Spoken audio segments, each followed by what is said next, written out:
Dieting and weight loss plans have been around for more than 100 years. Some say that they started back in the early 1900s with recommendations like the chewing diet that said to, well, chew your food more. Who knew that Horace Flesher was considered the great masticator? And he said that nature will castigate those who do not masticate. Now, some people say that it was even earlier than that, way back to the 1860s. And if you trace things even further, you can look into the strict diets and regimens of soldiers and gladiators in ancient Greece and Rome. So basically, one way to think about it is that once we as a species started to have enough food to go around, we started coming up with ways to stop overeating and reduce our food intake. Now, fortunately, we've gotten a lot more sophisticated in our understanding of the human body. So at the very least, hopefully you won't see people recommending amphetamines or tapeworms as the best way to lose weight. But there is still a lot of bad advice out there peddled by good-looking people that only leave you struggling, or at the very least, losing a little bit of weight with a lot of bit of effort. So in this video, we'll break down 5 quick tips to help you lose weight fast and consistently without being miserable and without increasing your future risk for chronic disease. Now, calories are obviously important in the weight loss equation. But the good news is that you don't have to count your calories or control your portion sizes in order to gain full control of your health and reach your ideal body weight. And I know that may sound confusing because the entire weight loss industry is about eating less food, about calorie restricting, about portion control, and about counting your calories. Now, we know that this is going to sound crazy, but we sincerely mean it when we say that you can eat carbohydrate-rich foods to satisfaction. And when you understand the principles of calorie density, feeling satisfied becomes virtually effortless. So if you take a look at the image on the screen, you'll see there's 3 different categories of foods, including green light foods on the left, yellow light foods in the middle, and red light foods on the right. The foods in the green light category on the left are shown with a number next to them. And the number represents the number of calories per pound in that given food. So butter lettuce, if you eat a pound of it, will give you 60 calories. Broccoli, if you eat a pound of it, will give you 150 calories, and so on and so forth. Now you can see here that the range for the green light foods goes from approximately 60 on the lowest end with butter lettuce upwards of black beans at about 600. The yellow light category in the middle includes foods that are slightly more processed and slightly higher in their total fat content. And some of these foods range from all the way down to 550 calories per pound, north of 2630. In the red light category, we have foods that are considered high in saturated fat, high in cholesterol, and higher in calorie density. The range here is from shrimp all the way down at 540, north of olive oil at 4,010 calories. So if you want to look at this in a graph, take a look at the graph that you see on the screen now.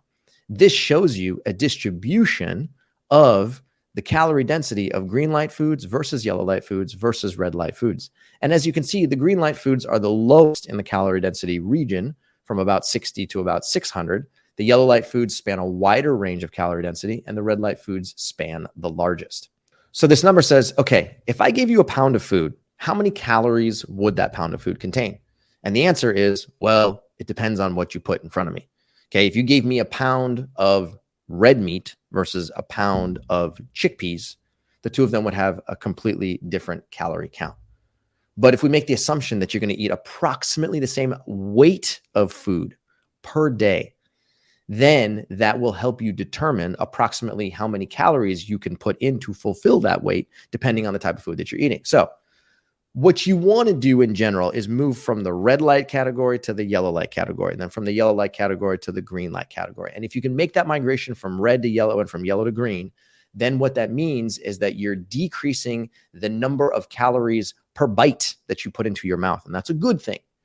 But what you don't necessarily think of is that just because you're eating foods that have a lower calorie density does not mean you're going to be hungry. This is a very, very, very important point. What most people think is that as soon as you start to eat more fruits and vegetables, you'll hear this from people say, oh, well, I need something substantial. I need real food.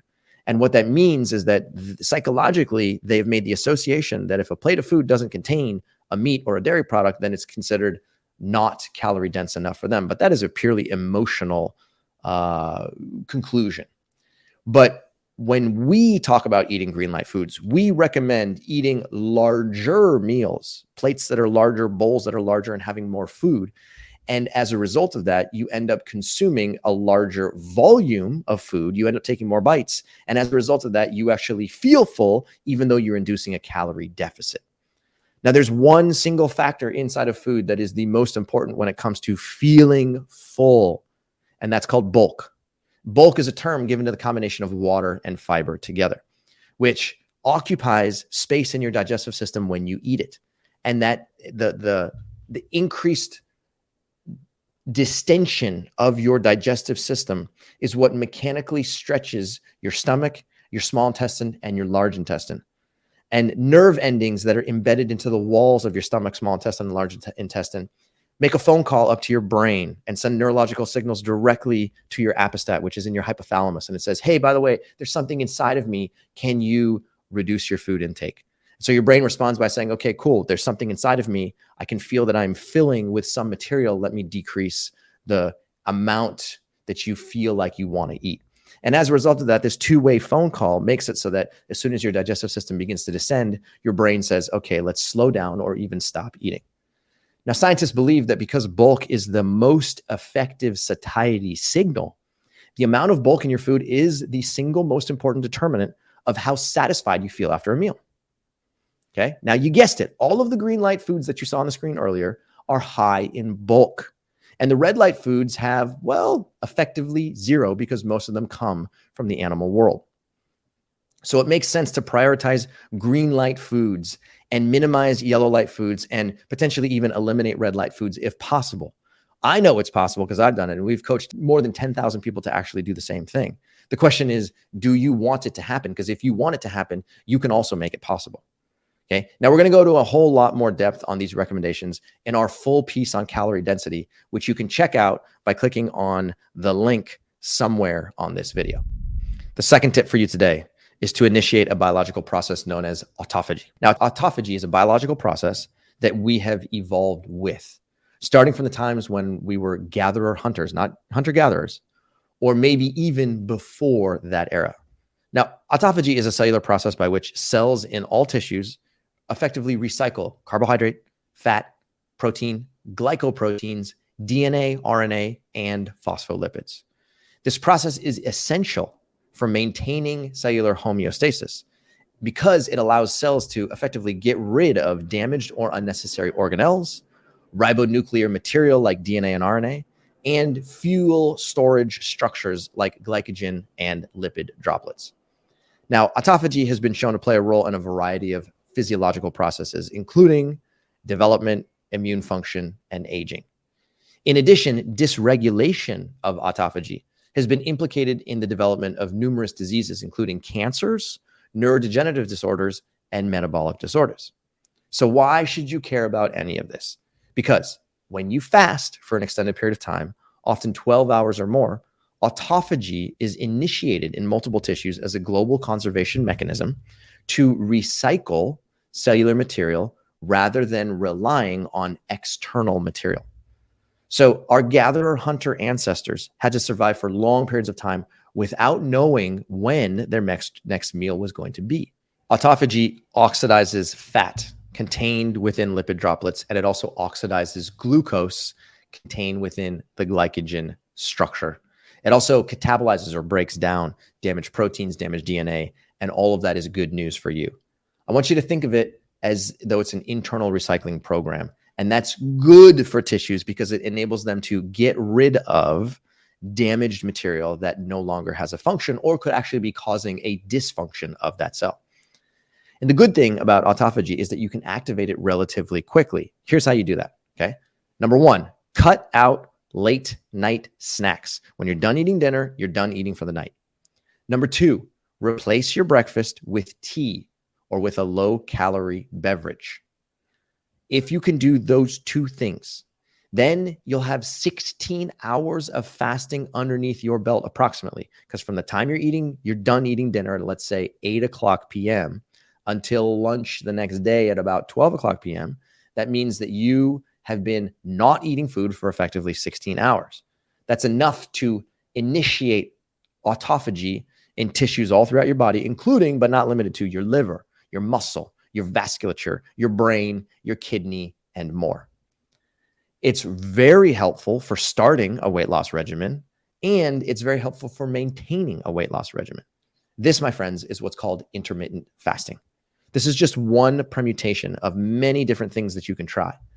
And those include even replacing your breakfast with a small snack in between lunch and dinner, or eating the same amount of calories that you would have and seeing what weight loss results by manipulating the time of that feeding window. There's a lot of things that you can do, and I encourage you to experiment with it. And if you can combine an intermittent fasting regimen with a diet that also transitions you from red to yellow to green light foods, now you've got two very powerful independent factors that are helping you reduce your calorie density, reduce your calorie intake, and also extend your window of times when you don't eat food. The combination of the two of those sets you up for short-term and long-term weight loss. Now, a lot of people think that intensity is everything when it comes to exercise. You see this all over the internet. People tell you that the only way to get a good workout in today's world is to do what's called HIIT, or HIIT exercise.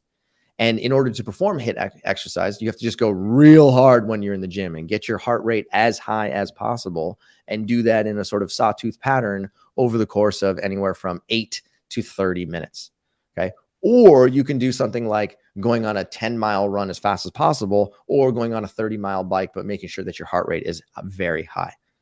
So you can do all those things. And if you enjoy exercise and you want to get to high intensity, I encourage you. That's the way I like to exercise. But again, it is a choice. Okay. The problem with that type of exercise is that, number one, it's very physically demanding. It can increase your risk for many types of musculoskeletal injuries if you don't also combine it with a regular stretching regimen, or what's called range of motion. Now, in addition to that, you can also feel quite exhausted after you have performed this type of exercise multiple times within a given week. And if you do that, then you just flat out feel less energy and less likely and less motivated to go exercise again.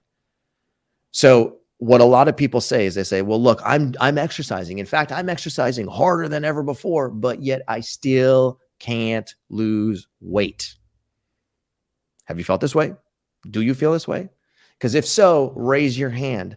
There's millions of people who have been receiving the same type of information. Diet and exercise, diet and exercise. So they think to themselves, okay, cool. I'll make these tiny modifications here that may not even be the right modifications. And then I'll just go exercise more, and I'll exercise harder. And that's going to be my key to success. And the answer is, it can be your key to success, but you have to do it right. Okay. So one of the reasons why that can't work is because if you're trying to out-eat a low nutrient density diet, or you're trying to out-eat a diet that's high in calorie density, well, then you're setting yourself up for disaster, because you're eating foods that are high in calorie density, then you're trying to exercise even harder, and the net result is that you don't really change in your energy balance. Okay, so let me ask you a simple question. Which one would you rather do? Would you either eat 20% less food, or would you rather work out 20% more? It's up to you. You can do whatever you want. And a study published by researchers at Washington University in St. Louis tried to answer a very simple question.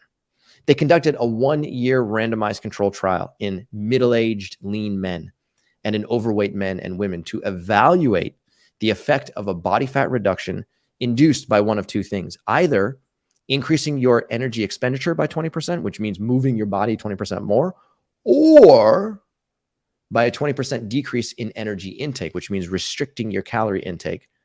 And then the output was to determine what types of changes that would induce in cardiovascular health. And what they found was actually that a 12-month negative energy balance induced by reducing your calorie intake by 20%, achieved through calorie restriction, results in the same magnitude as improvements to cardiovascular health that you would get by exercising 20% more. So effectively, reducing your intake by 20% or exercising 20% harder gets you approximately the same risk reduction in future chronic disease risk when related to cardiovascular health. So you get a choice. You know that reducing your calories by 20% is effectively equivalent to increasing your calorie expenditure by 20%. Which one would you choose? There is no right answer. Personally, I would take the latter choice, which is to exercise more, because here's why. I love to exercise, and I don't really love to restrict my food intake. Okay. I'd rather move my body 20% more, and that is a conscious decision. But regardless of which choice you decide that you want to take, the best option is to perform between 30 and 60 minutes of exercise per day over the course of a 7-day period, rather than trying to do a lot of exercise a few times per week. Okay.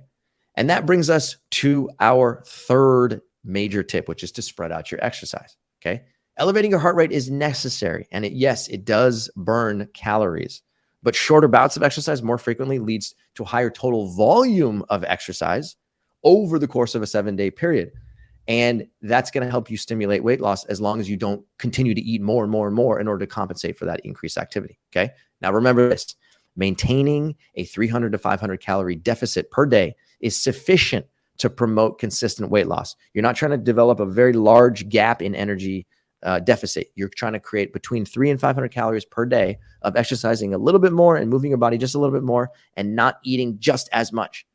And so if you can create that 300 to 500 calorie gap, okay, then that's going to help you lose weight today and also keep that weight off in the future.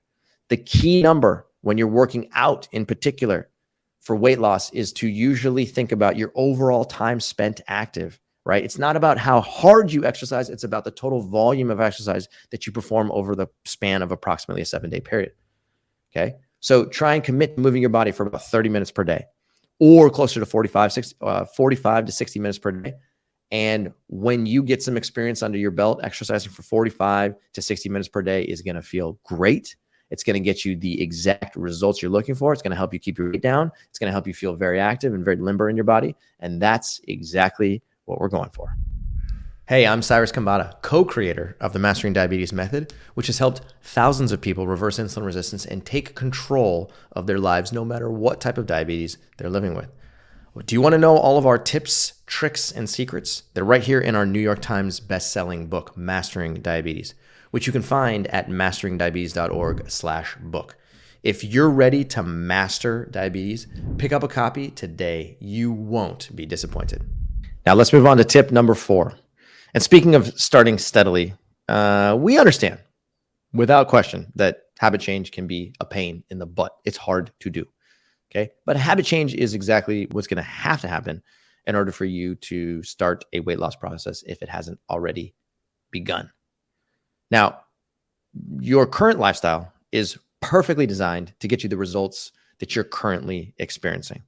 Okay, it's not about shame. It's not about pointing fingers. Instead, I'm here to help you try and figure out how to make new habits easily so that you don't get overwhelmed, because habit change can be hard. A simple way to do it is to search for one healthy meal that you love to eat every single week. My recommendation is to visit the Mastering Diabetes website and spend something like 10 minutes just searching for recipes that look tasty. Click on them, print them out, and start making those recipes.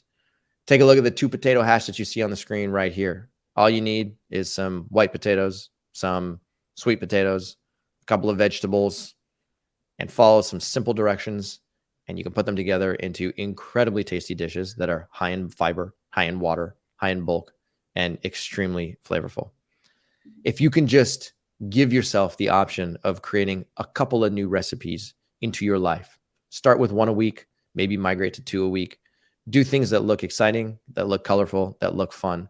And when you can incorporate these new additions into your life, I'm pretty confident that you're going to like it. It might taste a little weird to begin with because your taste buds are not accustomed to eating the types of foods that you see on the screen, but that's okay. Just stick with it and make small changes and try and check in with yourself over and over to ask yourself a simple question about, are you feeling better? Are you not feeling better? How does your brain function? Are you able to think clearer? How does your skin respond? How does your gut respond? How does your energy level respond? And if you can do that, then you can continue to make small changes that are going to have a powerful impact over the course of time. Okay. Now, we have a ton of recipes on the Mastering Diabetes website that you can see.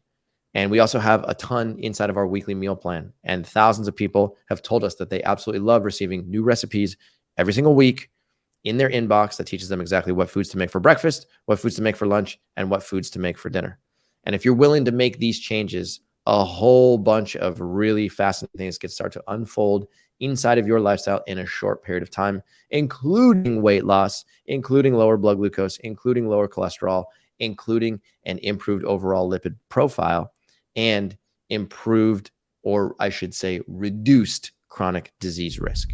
And finally, the last tip for today is very simple. Don't measure your success in the short term by the number on your scale. Okay. Now you're making a lot of changes, and changes take time to unfold, just like we talked about. Humans are notoriously terrible at adopting new habits. That's why there's entire books written about the subject. And trust me, habits take time. You might mess up. You might have setbacks. You might take a little while to figure out exactly which habits you want to change, which days of the week to change them, which times of the day to do it, when to exercise, and how to resist those darn late night popcorn or tortilla chips with salsa. Because trust me, all that stuff looks good, it tastes good, and if it's habitual and grounded into your daily regimen, then you know what? It can be hard to break those patterns. And if you're spending a lot of mental effort working on all of those and seeing poor results on the scale, then that can make you less motivated. It can just make it harder to make change, okay? Or even worse, it can actually make it so that you want to give up. Okay, not to mention, it can also take time to lose weight, even if you're doing everything right. And if you're checking your body weight every day, then you're likely to get annoyed. And trust me when I say this, I can guarantee that, okay? Now, we recommend focusing on the changes that are very small that help you notice that you might be feeling better. Because if you're moving in the right direction, you got more energy and you feel just a little bit better inside of this machine that you're living in, then feeling better is a very strong motivator to continuing with making new changes. Okay. There's definitely an adjustment period, and be soft on yourself, make changes and constantly check in with yourself, but you don't need to be a soldier, and you don't have to make large calorie deficits that are going to make you feel overwhelmed and decrease your energy levels. Because if you do it that way, then trust me, it's not going to be sustainable. Okay. In the long run, each of these tiny little microscopic changes that you're making will hopefully have positive side effects. And you got to be in tune with that. And you got to be in tune with it beyond weight loss and beyond the number that you see on your scale. The number matters, but how you feel is way more important.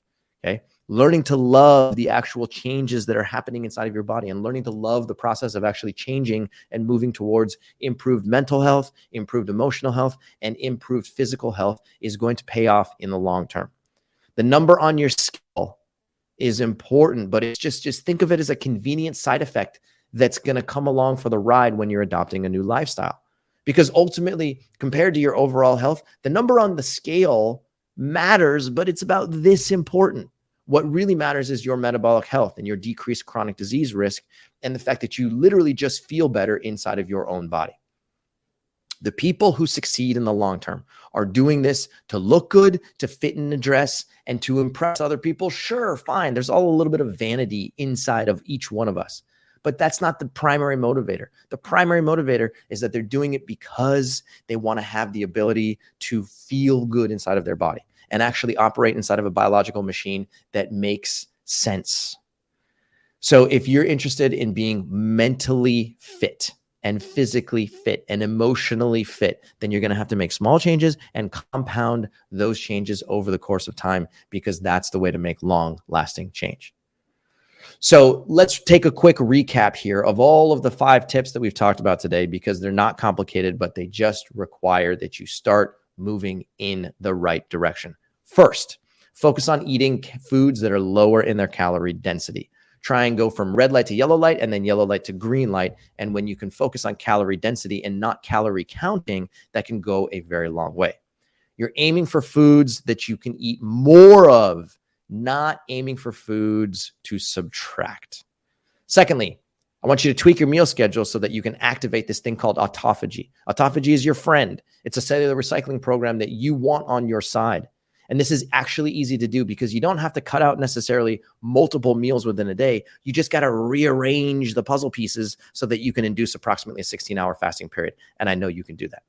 Third, balance your exercise out throughout the week. Don't try and go ham on one day and then sit on your butt the other 6. Space out your exercise to do approximately 30 minutes of exercise per day, and be consistent. That's the key. Don't try and increase your intensity right off the bat. Fourth, find one healthy recipe per week to integrate into your diet. Make sure that you love it. Make sure that it's fun. Make sure that it's colorful. Make sure that it's bulk rich, which is fiber and water rich. And make sure you visit the Mastering Diabetes website so that you can find them and continue diversifying and adding variety to your diet. And finally, don't get fixated on the number on the scale. The number will come down and it will not be a linear process. And I can guarantee that. Okay. Do not measure your success by the number that you scale. You're going to see progress much quicker if you pay attention to other things that are important, like how you're feeling and how your overall health is improving. All you got to do is focus on these 5 tips, and I can guarantee you that your life will become easier, but you must take time to do it. I know that you got this. I know that you can make these changes. If you got any questions about the process, feel free to reach out to us. We are here to help you through the process. I hope you have an awesome day, and we'll see you next time.